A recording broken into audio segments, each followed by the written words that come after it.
Welcome to round 10 of the Cooper Tires Prototype Lights powered by Mazda from the historic and beautiful Road America in Elkhart Lake, Wisconsin. The 30-minute timed round 9, which took place earlier in the race week here at Road America, saw an exciting finish with Tristan Nunez claiming victory as he ran out of fuel crossing the start-finish line. Second place in L1 went to Mikhail Goekberg of JDC Motorsports, and third went to John Brownson of Eurosport Racing. In the L2 class, ALMS Ironman Scott Tucker of Level 5 claimed victory over 6-Gear Racing's Michael Klumecki in second and Alan Nadal of ANSA Motorsports in third. While we are nearing the start of round 10, let's hear from our Cooper Tires pole winner, Tristan Nunez. We're here with Tristan Nunez of Performance Tech, who once again is our Cooper Tires pole winner here for the rounds at Road America. Tristan, congratulations once again on a fabulous run. Tell us a little bit about the records that you set here at Road America. Well, first of all, we set the qualifying record with a 2 minute, 5 seconds, .2. So yeah, the team gave me, the Performance Tech crew gave me a great car. I mean, couldn't ask for anything more. And yeah, we started on pole and ran away with it on the race. So you'll be starting from front row for the second race here at Road America. How do you feel you're going to play this race now that you have a firm grasp of the championship points lead? Well, definitely got to conserve the car because we still need championship points. So, and considering the next race is a 45-minute race, we got to conserve the car because the outside curving here is ridiculous. Just eats up the cars. So we're going to play the race cool, try to run away with it at the start, and then just play conservative for the rest of the race. So congratulations once again on your pole here at Road America. Tristan Nunez of Performance Tech, the Cooper Tires pole winner here at Road America. On board now with Daniel Goldberg of Performance Tech, who is our in-car for this round. I am Matt Tarleton, joined by ALMS LMPC driver Anthony Downs for round 10 of the Cooper Tires Prototype Lights powered by Mazda from Road America. Be sure to check out Prototype Lights on Facebook, as well as follow IMSA Lights on Twitter. Road America, built in 1955, has the original 4.048-mile, 14-turn configuration. The first national race was won by the legendary Phil Hill in a Ferrari Monza. So let's take a look at the 14-turn configuration here at Road America in Elkhart Lake, Wisconsin. Road America is a high-speed 14-turn beast with iconic turns such as the turn 9 and 10 complex, known as the carousel, which leads into the flat-out turn 11, known as the kink. Let's go on board with Daniel Goldberg for a lap around Road America. Here we are coming up to the start-finish of my favorite track on the face of this planet. I think if you'd ask most drivers, they would agree with me as well. Here we go into corner 1. This is a real fast right-hander. You just downshift and brake, hold on for dear life, come through. After that, you're going to feed down into corner 3. This is a very important corner. It leads you onto a long straightaway into a heavy braking zone and probably the best passing opportunity on the track. So it's real important to get that right. Here we go all the way through the gears up to 6th gear. And you're waiting. You cannot see the entrance to corner 5 here until you're almost too late. As soon as you see it, you're hard on the brakes. Very slow corner here, corner 5. As you come up the hill to corner 6, this is a blind corner, the only blind corner on the track. Very tough to keep the car going straight there. It always wants to understeer. This leads into corner 7, flat for these cars. Unbelievably high downforce in these cars. Again, here we go to corner 8. Rolling corner that this brings you onto the carousel. This corner, the first time you're on it, it seems to go forever and ever and ever. But with these cars, with their high grip, they can really fly around there. And then this feeds into what I spoke about, the kink. Maybe the scariest corner of all of racing. It's a flat-out right-hander that just that kind of makes you hold your breath every single time you do it. Okay, this brings us back into another straightaway, which leads into the Canada corner. Another great passing opportunity. Heavy braking, 3rd gear in these cars. Now we're feeding back up the hill. This track has wonderful track elevation changes. That's one of the reasons why I love it. Brings us up here to corner 14, the last corner on the track. Also a third gear corner. If you get this right, it really helps you to come all the way back up the hill, down this long straight, and back to the start finish. And that's a lap of Road America and Elkhart Lake.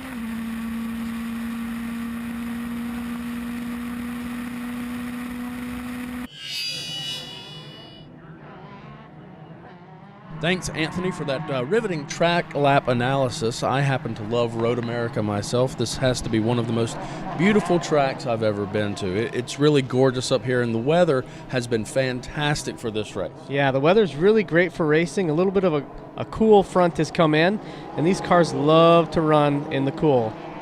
Well, as you can tell by the video feed here, we've got a few more entries for the prototype lights for this race weekend. We've got a couple more L2s, and we've got the introduction of a new L1 car with Ryan Booth, who's actually running his L1 car unclassified in the race here at Road America, as we go on board with Daniel Goldberg in second place there, right beside Tristan, getting their tires warmed up as they're preparing behind the pace car for the start of this race from this iconic track here at Road America. Yeah, we got teammates on the front row here. I wonder if they've talked about what they're going to do on the start. Well, I'm not so sure. You know how it is between teammates here. It's all nice and dandy, and then when it gets down to actual start time, sometimes the adrenaline gets flowing, and it's every man for himself. And I've realized that any plans you make for a start of the race never turn out the way you want them to. But look at this; he's bringing them up real slow up the front straight here. Well, yeah, I think Tristan, bringing him up so slow, he knows how good he is on cold tires initially with the drop of that first green flag, so he's going to bring them up slow, and then he hits it, and he's going, and Ryan Booth cuts to the outside. On board with Daniel Goldberg. It's a green flag here for round 10 of the Cooper Tires prototype lights powered by Mazda from Road America, and another great start for Tristan. All right, he's leading the field going into quarter one here. It looks clean so ffar. Everybody getting through. It's a good start. Great start from these guys. Looks like Daniel slotted into second as he started, Mikhail in third, and Jerry Kraut in fourth. Another good onboard shot from Daniel Goldberg here. Really shows you how beautiful this track is. It is the national park of speed, that's for sure. Yeah, it's great going down these long straightaways, going in between the tree lines and the shade and the sun. It's unlike any other track I've ever been to, that's for sure. And it's a gorgeous drive-in. As we see John Brownson trying to make a move there. Just showed his nose, couldn't get it done though. Well, John Brownson is another one of those aggressive drivers that drives for your old team, Eurosport Racing. Yeah. And, we have two classes of cars here. We have the L1 and the L2 classes of cars both competing at the same time here for each round of the prototype lights. Number 16, Tristan Nunez, continues to lead in his L1 prototype class car. The L1 prototype class car has an Elan Motorsports Technologies DPO2 chassis. The engine is a 2-liter 4-cylinder Mazda MZR, which produces 235 horsepower at 8,000 RPMs. The top speed is 170 plus miles per hour, and the easiest way to recognize the L1 class car is by the large air intake located to the driver's left-hand side. Scott Tucker continues to lead the L2 prototype class, which is a West race car chassis, either a WR1000 or WX10, a Kawasaki ZX10R engine, which produces 175 horsepower at 12,500 RPMs with a top speed of over 160 miles per hour.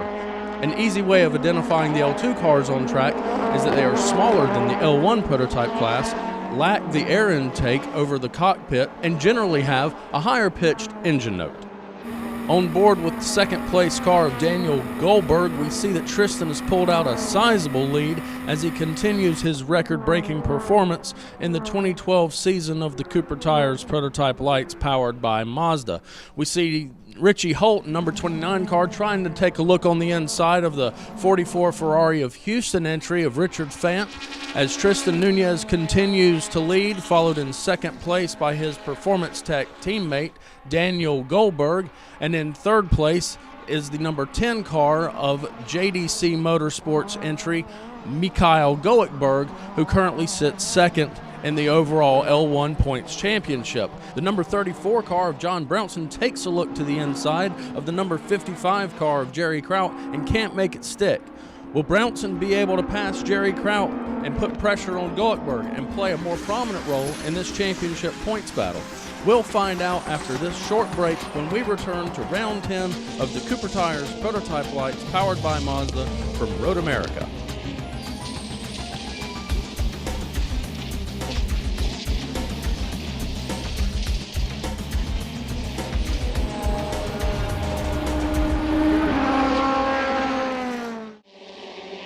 Welcome back to the Cooper Tires Prototype Lights powered by Mazda, round 10 from Road America in Elkhart Lake, Wisconsin. We're actually looking here at number 18, Ryan Booth, in the black and red L1 car. It's actually running unclassified this weekend, right behind the number 34 Eurosport Racing entry of John Brownson as they're battling for fourth here, and Brownson takes the position from I believe that was the 55 car of Jerry Kraut. Yeah, nice pass. Real late braking. John Bronson is one of the latest braking drivers I've ever raced with. He's got really strong legs, and he really pushes that brake pedal hard. It's unbelievable the kind of brake pressure that he generates sometimes, especially at a track like this when there are some real big brake zones. Great pass. Well, we're looking at the L2 leader, the Level 5 Motorsports entry of the number 5 Scott Tucker in the L2 class. The L2 class, you notice, you can see it really good right there, is a smaller car. It uses a motorcycle engine with a chain drive, and those cars, you hear them on track, they have a higher pitch engine note, and they don't have that air intake to the side of the driver's helmet, to the side of the cockpit. It's a good way of telling them apart. But those cars are really fast. They have a really high new downforce kit for 2012. And you see the other L2 car right behind it has last year's aerodynamics package. So you can see the difference in the wings, the rear wings on the cars, and you can see it really good right there. The rear wings and the front nose are a little bit different, but those little cars are fast, and even though you're running two different classes and you got kind of the race within the race, it still gives you some fantastic experience. Yeah, here we're looking again at the front. Tristan leading his teammate on board here with Daniel Goldberg. Looks like those two are just really in a rhythm right now, and it looks like they're checking out a little bit from the field. Just got a really good control of this race. As we're coming around the carousel, we see Tristan coming off there as he's going under the Hawk Performance Bridge, going onto the into the kink. Through the kink, there's third place, number 10, Mikhail Goekberg. Mikhail's trying to keep these guys in check so that he can keep his second place in the points championship secured. He's been really Mr. Consistency throughout the year.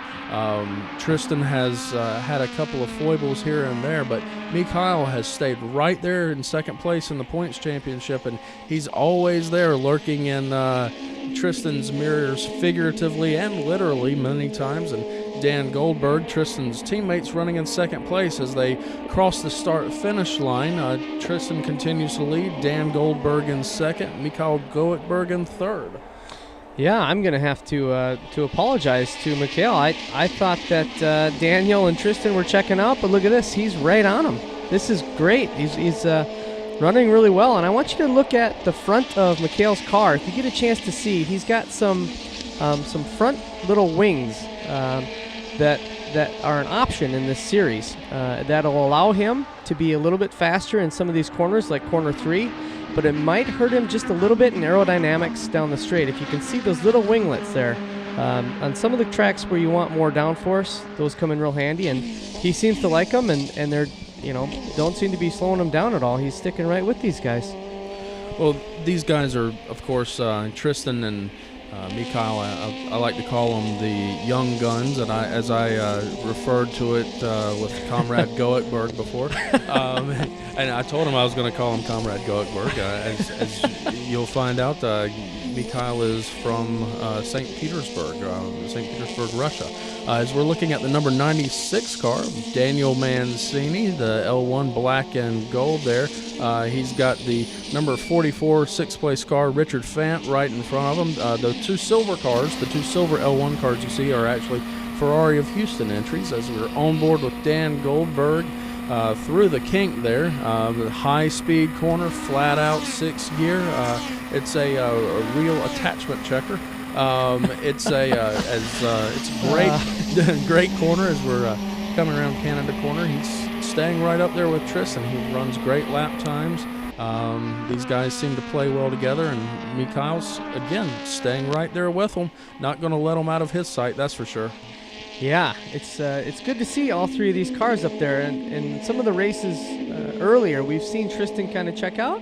And I'm glad to say that these guys are picking up their pace. Ooh. Okay, we've got a car off number 00 of Owen Kratz is off at Canada corner. I don't know what happened there. I mean, he really ran off deep into that corner, didn't he? Sure did. I wonder if he locked him up under braking and the car just didn't stop. But there was he came into that tire barrier with a full head of steam. Well, hopefully we'll be able to check out what's going on here and what might have caused that incident. We've got a full course caution, so that's going to group everybody back up. These full course cautions with these spec cars, they really make for some. The restarts are really exciting, and as we can see here, I mean, he ran really deep into that corner. Let's see. Look at the replay.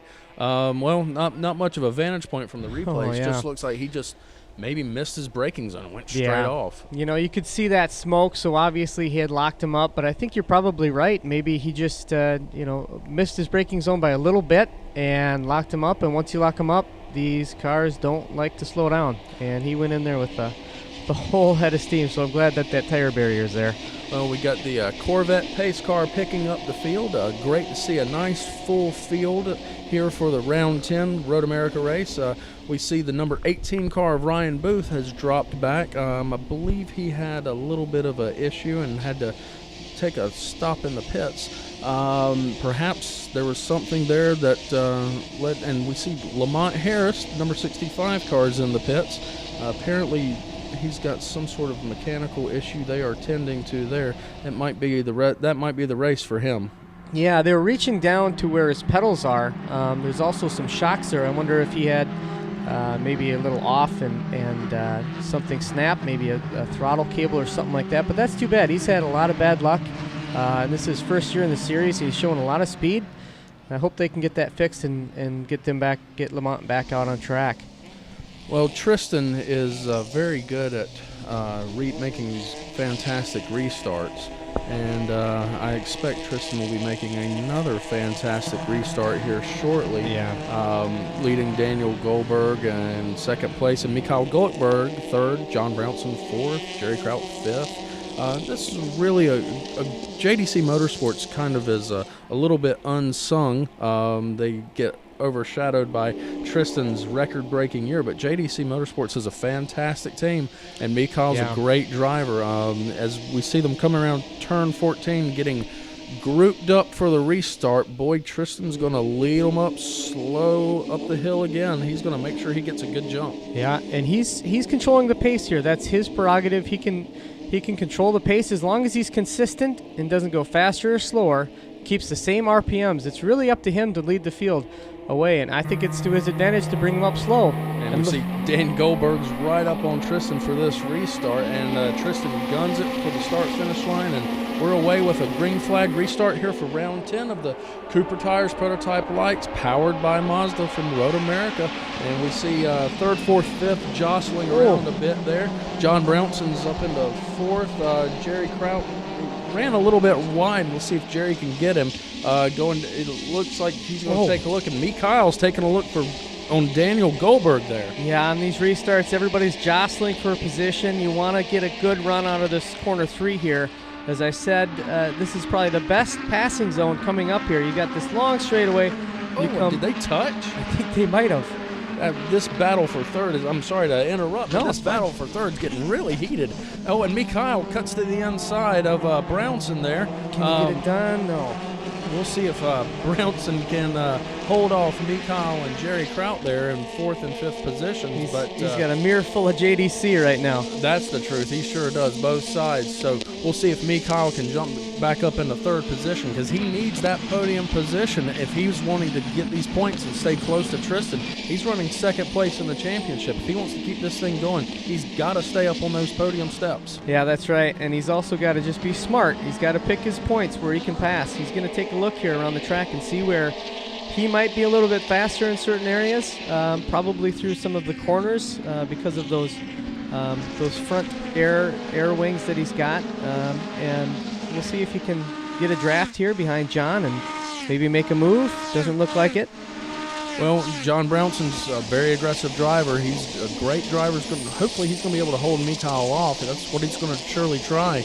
And, that's great for Tristan and Goldberg.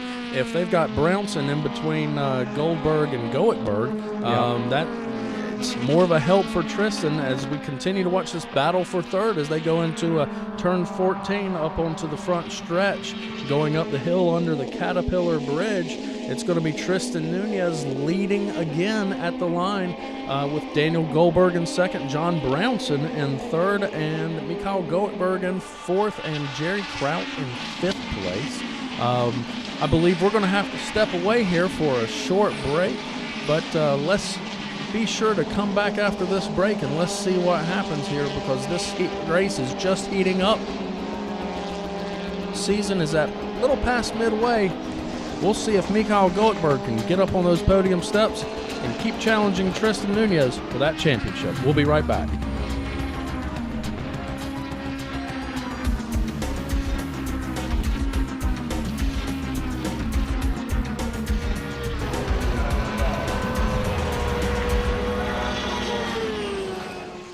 And we're back to round 10 of the Cooper Tires Prototype Lights powered by Mazda from Road America here in beautiful Elkhart Lake, Wisconsin. We're at about the halfway point of this 45-minute timed race, and Tristan Nunez continues to lead with Daniel Goldberg in 2nd place, followed in 3rd by Mikhail Goetberg. Mikhail is currently 2nd place in the overall points championship, and we had a chance to talk to Mikhail earlier in the week about Prototype Lights and his racing future and background. Hi, we're here with Mikhail Goetberg. Am I pronouncing your name correctly, Mikhail? Almost. Mikhail, yeah. We're here with Mr. Goetberg, who is currently standing 2nd place in the L1 class of the IMSA Lights Championship. Mikhail, first of all, give us a little background. Where are you from, and where do you currently reside? I'm originally from St. Petersburg, Russia, and I reside in Vancouver, Canada right now. I've been in North America for quite some time now. I've raced in USF in 2010. I did a couple of Star Mazda races, and beginning of this year I landed in the IMSA Lights Prototype Lights Championship. Tell us, what brought you to the Cooper Tires Prototype Lights powered by Mazda, and specifically the L1 class of competition? It was a combination of things. Number one, I think it was the quality of track selection. No other series goes to places that I absolutely love, like Mosport, Elkhart Lake, and other historic tracks. And another component of it was the quality of the car, the performance of it, and I think it's a great stepping stone to guys that want to eventually see themselves in one of the LMS classes like the LMPC. Well, since you currently stand 2nd in the championship, and this is kind of the little bit after the mid-season point, where do you see yourself next year? Do you see yourself coming back to Lights? Do you see yourself going to another classification in something that's a prototype or a GT? I think if we don't end up winning the championship, we'll be back next year with only one goal in mind. Beginning of this season, we didn't know how it would end up. We went to Sebring, and we didn't have a lot of testing miles, so how this championship unfolded, we're pretty happy to be number 2. We'll try to do everything we can to get to number 1, but if that doesn't happen, I think we'll be back next year. Well, during the races at the beginning of the year, we like to call you and Tristan the young guns. How old are you? 25. 25, that's still pretty young. As a 25-year-old, do you feel that you have more experience, even in those few years, that maybe have a difference between you and, say, Tristan in age? Yeah, in a way, I think so. I have my experience to rely on. I think I could stay more relaxed, more calm than perhaps less experienced guys. I don't freak out. I'm more calculated and just more calm overall. If you do win the championship this year, or maybe next year if you come back to lights, do you plan on moving up in the ALMS with the Mazda ladder system? Yes, definitely. That was the goal all along. The price package is obviously attractive to having your entry fees paid. A lot of LMPC teams are interested in that. So once we do win the championship, I think the next logical step would be to step up and participate in some LMPC racing. So tell us, you were in open wheel racing previously.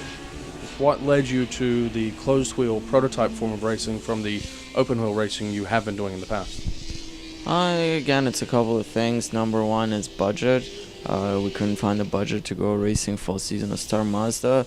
And number two, it was interesting as a driver to try out a car that has tunnels, that has this amount of downforce. And I was, as a driver, just curious to see what that's like. So that's how we found ourselves racing prototypes. Now, a lot of drivers that we've talked to who have moved up from lights to LMPC or other forms of prototype racing in the American Le Mans Series have indicated that it has given them a great deal of experience when they've moved up. Do you feel that you're building that level of experience in the lights that you're going to need to advance in your career in the future? Well, I'm sure I am, but on the other hand, I've never driven an LMPC car, so I wouldn't be able to answer your question right now. I assume all those drivers are right. So, yeah, I think we're building some experience. I don't know if that's going to help me or not, but once I drive the LMPC car, I'll let you know. Thank you very much. Comrade Goeckberg, second place, IMSA Lights L1 class, heading to a championship in the very near future. Great piece there with Mikhail. Yeah, he's a heck of a guy and a heck of a driver. This is his first year in this type of car, and he's shown unbelievable speed. I think that, young kid too. It's great to see people like him and Tristan and Daniel, this young blood with just unbelievable speed in this series, and it's what part of what makes it so attractive and so entertaining to watch. Well, we're watching right now the 29 car of Richie Holt running a bit wide and being passed by Daryl Schaff there as they go under the Speedville Bridge, one of my favorite bridges and advertisements here. Oh, he's showing a puff of smoke. Looks like maybe he's got a wheel rub, or maybe he's got some sort of mechanical issue, but we'll see how that pans out. That apparently Richie Holt, hopefully he's not laying any fluid down on the track coming through the kink there. That would be an awful place to be laying down some fluid with the way cars come through their 6th gear and flat out. That would be a little bit rough on everybody. Yeah, I don't know if that is... It must be tire rub. It looks like it's coming out of the right rear there. Wonder if he'll have to come in and get that looked at. It looks like the wing is a little bit bent down on that right rear side. Maybe there's it's hard to tell right there, but maybe a little bit of a tap might have occurred and he's pushed that into bodywork down. So number 29, Richie Holt, heading into the pits here. The way these lights races run, if you have to hit pit road, you're dropping way back to the back in the classification here. That's a tough break there. Yeah, this pit lane is probably the longest on the schedule. It takes forever. At least it feels like it takes forever to get down it. It's a long track, but that pit lane, it seems to go on forever. Well, looking at the number 55 car of Jerry Kraut battling with the number 44 car, Ferrari of Houston entry of Richard Fant, and Fant gets him for position there. So we'll see if Jerry Kraut can battle back on him a little bit. They're going to continue a great race within the race. That's the fantastic thing about lights racing, is there's always a battle to be had somewhere on the track. Yeah, that's right. And Richard Fant has really come a long way. He's been in the series now a few years, and every race you see him get faster and faster, and it's great to see him up there battling with Jerry. Well, Holt's got the rear body work coming off, so that can't be a great sign. As we're watching the Don't Text and Drive car of Tristan Nunez, car number 16, continuing to lead the race. Tristan doing another fantastic job as he continues this record-breaking season he's really got going on here. I mean, he's really doing fantastic. And we got a little bit of a incident here coming off the kink. That is Fant's car. He's got torn up left front. We'll have to see if we can get a replay to see what happened there as he's trying to get off the track, and he hits Schaff coming off the track there. He looks like he's got broken suspension. Yeah, that upright is definitely broken or bent. That left front wheel is bent. He's not going anywhere. And this is definitely going to bring out a full course caution. As we see, a full course caution is out. And here's a replay of what happened. Coming around the boy, that is not where you want to put two wheels off at the exit of there. That is a dangerous place. He is so lucky that he didn't bring that back into the inside wall and pinball, as they say. Oh boy, look at that. I mean, he really, little bit bad luck, and you're off into that concrete wall, and that's a hard hit. He's lucky he kept this thing on the track, and with as little damage as he got there, because that was that could have been nasty. That could have been really nasty. And Jerry really just had nowhere to go.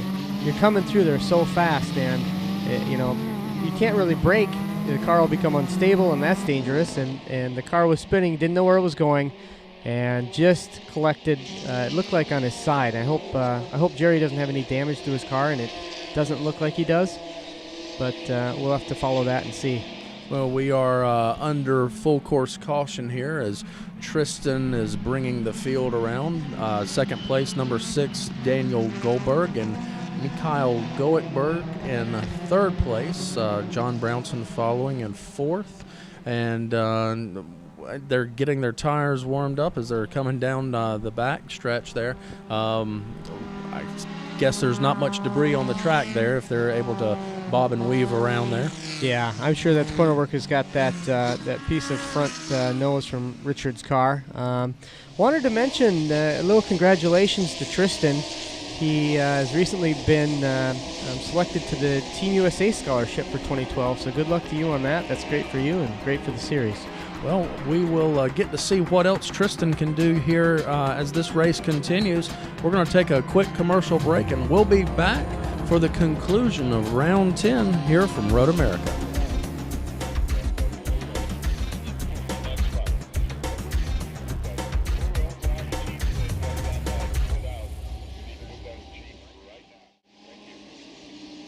Welcome back to round 10 of the Cooper Tires Prototype Lights powered by Mazda from Road America. And Tristan Nunez continues to lead. Looks like we're getting ready to restart this after our extended caution period for Richard Fant's spin back at the kink. And Tristan leading him up the hill really nice and slow so that he can get a good jump off the line. Yep. Yeah, he likes to control this, and there he goes. He gets to decide, like I said earlier, when he wants to go. And great start. Yeah, great start by him, and Daniels seems to be sticking right with him. And we're a green flag back here at Road America to go to the conclusion of this race, hopefully. Maybe we can keep this thing under green until the end.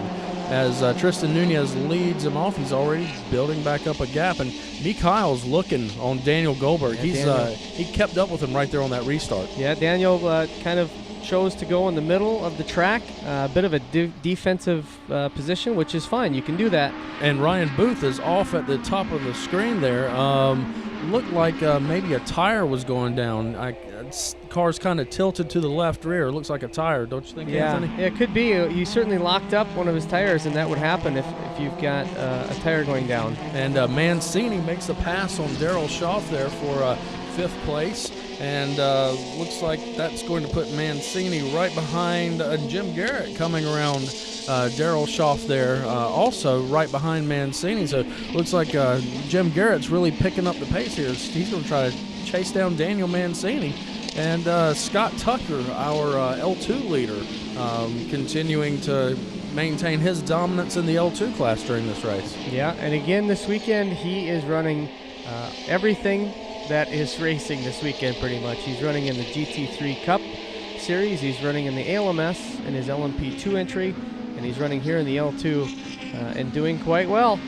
Yeah, I called it Scott Tucker the Iron Man of the ALMS when we were doing the intro for the previous round 9 results, and he really is kind of the Iron Man of the ALMS. You know, he's really doing so much. He has so many activities and so many races.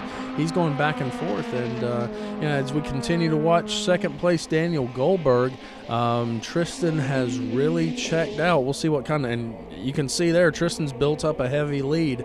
Don't know if any team dynamics are playing into things right here. Tristan's really gotten away good, but we'll see if Daniel and Mikhail, what develops between the two of them here at the end of this race. Yeah, Mikhail is really on the back bumper there of Daniel. I'm sure that he sees him there, and we'll see if he can force him into a mistake. If he can stay right on his back bumper there and maybe get a draft down one of these straightaways. That's another reason this track is great, because there are so many wide open, great, true passing areas. So if you are faster than another car, you can get around them. Well, you know, Mikhail has those dive planes on the front of his car there, and giving him a little bit of extra front end grip and downforce, preventing him from understeering. You know, but that is going to cost him a little bit aerodynamically on that top end speed as they're going down the long straightaways that we have here at Road America. So it's really a balancing act, I guess. You know, sacrifice a little bit of top end for a little bit of downforce. Yeah, when I drove my Lamex Foods car here, I've been to this track many times, and we've played around with wings so much here. It's a very delicate balance, because you've got these huge long straightaways that you want to have all the speed that you can, but there's also a balance, because you've got some really fast corners leading onto these back straights. As we see here, the carousel into the kink, you need that downforce to be able to go through this kink flat. So it's a delicate balance between, do I want downforce to get out of the corners better, or do I want less downforce so I sail through the straightaways? Yeah, that balance is always one of those difficult decisions that a team has to make, and you know, that's part of what we start with at testing at Sebring. Is that's when the decisions start being made. You know, in the preseason show, Brent O'Neill used to say that he had a war chest that he could break out for you know, for his performance tech team, of all this analytics and knowledge that they've built up over the years. And you know, these guys are applying every bit of knowledge they've learned in every team as they go to all these different tracks to try to figure out what is the best balance and what's the best way to make it work and get the best speed out of it. Yeah, and I tell you what, you got to give hats off to JDC. This is only their second year in the series. Jerry Kraut was their sole driver last year. So they're coming back in only their second series, and they are showing true speed everywhere they go. A really, really great organization. Also out of Minnesota, I might add, one of the best states ever. Well, I take it you're a little bit biased there, just a touch biased. Also, if you check out the front of Tristan's car, it looks like he's got a lot of debris there on that front end. That's actually signatures for the Don't Text and Drive campaign. They are across the rear wing also. People who have pledged as part of the Don't Text and Drive campaign to not text and drive have signed his car there. So a nice little special edition. He's got all those people, you know, who are pledging safety riding with him there on the car here at Road America. Yeah, it's a great cause, and it's neat that they can tie it into driving, and hopefully they get a lot of press with Tristan doing so well this year. What a worthy cause. You know, the Don't Text and Drive campaign is one that I've often told Tristan while we've been doing interviews, before interviews or after them, that you know, I love the fact that he does that. As we're shown the white flag here with the final lap, Tristan's going to maintain his pace out in front, but I guarantee you he's not going to make a mistake.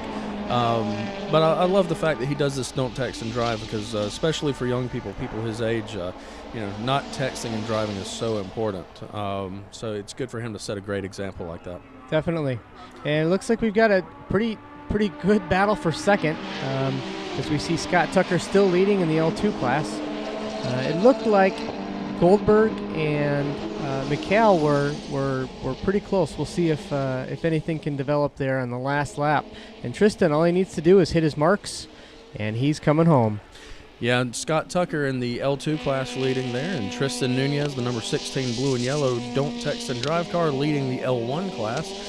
Tristan's going to try not to make any mistakes, but he can't slow up too much because Daniel Goldberg is pushing right behind him to stay ahead of Mikhail. So it's again, nice little balance here he's got to play with. And Scott Tucker, he's got a comfortable lead in L2. He's just got to bring this one home, and he's good to go there. Yeah, great to have Scott Tucker in the L2 category.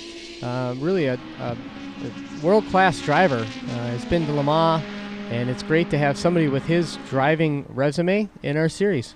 Yeah, Scott has that's one thing a lot of people forget about in the IMSA Lights is to have a driver with the amount of experience that Scott Tucker does, being in the 24 hours of Le Mans and doing all that he does at every race weekend.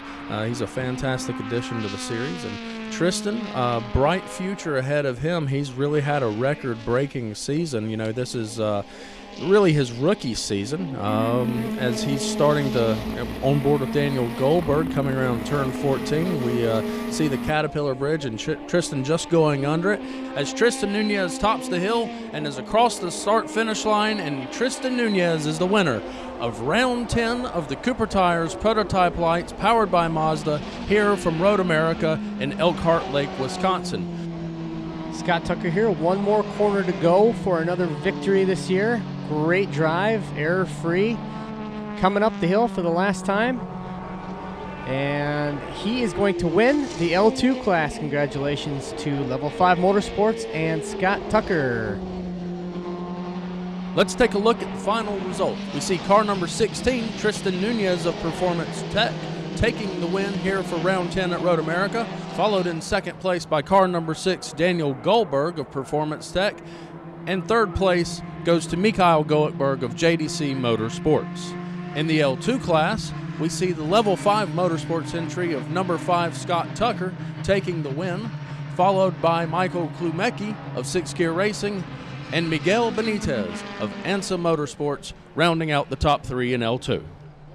Let's go down now to Victory Circle and hear from Tristan Nunez, winner of round 10 here from Road America in Elkhart Lake, Wisconsin.